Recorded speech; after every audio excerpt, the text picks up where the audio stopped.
Kaixo, ongi etorria, polinomio baten erroa zer den eta nola kalkulatzen den ikusiko dugu. Hortarako aztertu dezagun bere definizioa. A zenbakia, PX polinomioaren erro bat da, baldin PA berdin 0 bada. Horrek zesan nahi du, polinomioan A zenbakia ordezkatuz, ateratzen bazaigu zenbakizko balioa 0, orduan erro bat dela. Horrek esan nahi du, ni baldin badut polinomio hau, eta isaren ordez jartzen badut bat, edo bi, edo hiru, eta lortzen badut hau dena 0 izatea, orduan zenbaki hori izango litzatekeela erroa.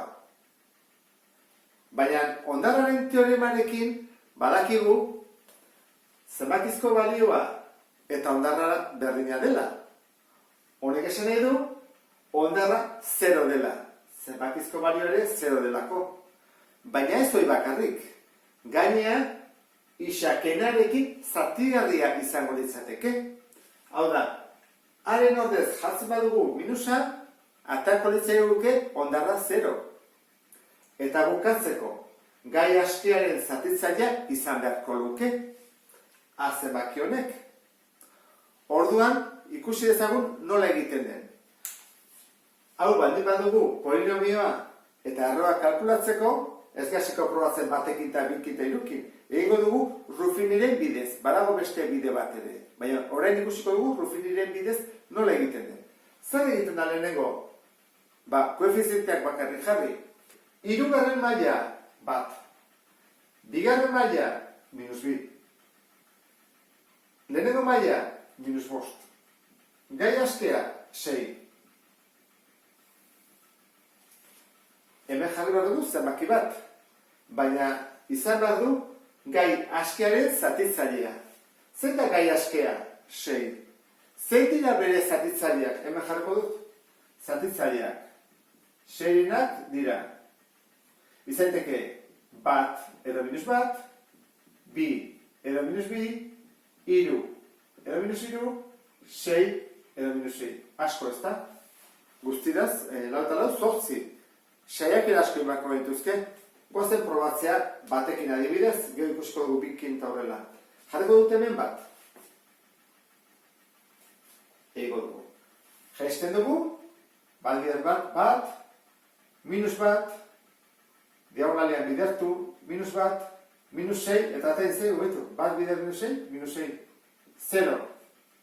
Orduan, lehenengo erroa aurkitu dugu. Jarriko dugu hemen, erroa, berdin, bat. Zenbat erro egon daitezke? Gehienez, polinomioaren mailaren aina. Zein da polinomioaren maila? Hirugarren mailakoa. Horrek zesan nahi du, gehienez egon daitezkela 3 erro, kasu honetan. Egon daitezke bi, bai, gerta daiteke bi bakarrik egotea edo bakarra egotea. Erroak erabiltzen dira polinomioak deskonposatzeko. Horregatik, guk egingo duguna izango da, jarri, zatidura, isa garbi, ken isa, ken 6, bider, zatitzailea, eta jarri behar da, horren aurkakoa. Orduan, erroak erabiltzen dira deskonposatzeko. Lehen gendun polinomio bat, deskonposatu gabe, eta orain deskonposatu dugu. Deskonposa daitezke gehiago? Bai. Zer egin dezakegu? Hau deskonposatu daiteke. Hau ez, behen hau bai. Orduan, honekin jarraituko dugu. Koefizienteak atarko dizkiogu. Bat, -1, eta -6. Bigarren maila, lehenengo maila, gai askea. Eta hemen jarri behar dugu, bere zatitzaile bat. Hauetako bat. Horrean, probatu dezakegu adibidez, biarekin. Jaisten dugu bat, bi bider bat, bi, -1 gehi bi, bat, bi bider bat, bi, ateratzen da ondana, -1 ez du balio. Horrean,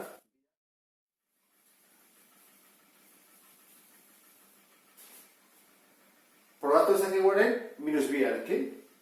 Ea ze gertatzen den, jaisten dugu bat, bidertuz minus bi, batuz minus iru, minus bider minus plus, 0. Beste erro bat lortu dugu. Horren, bigarren erroa hemen dugu, minus bi. Eta hirugarren erroa, hau da, begira ze jartzen du. Ixa eta geben zenbaki bat. Orduan, kontuz honekin. Aldatu egin beharko dugu ikurra. Hori, hiru. Hau dira, hiru erroak.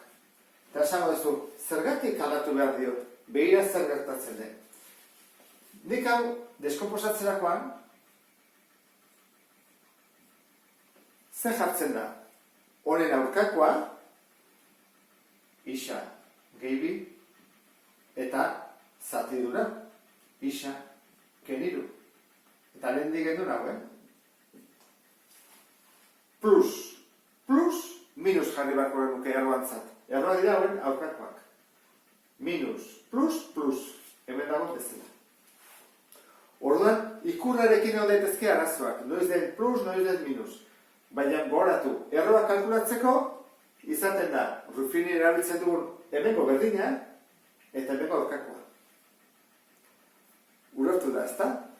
Pentsatzen dut, orain praktikarekin eta hobeto modatuko zidala. Beste bat arte, agur?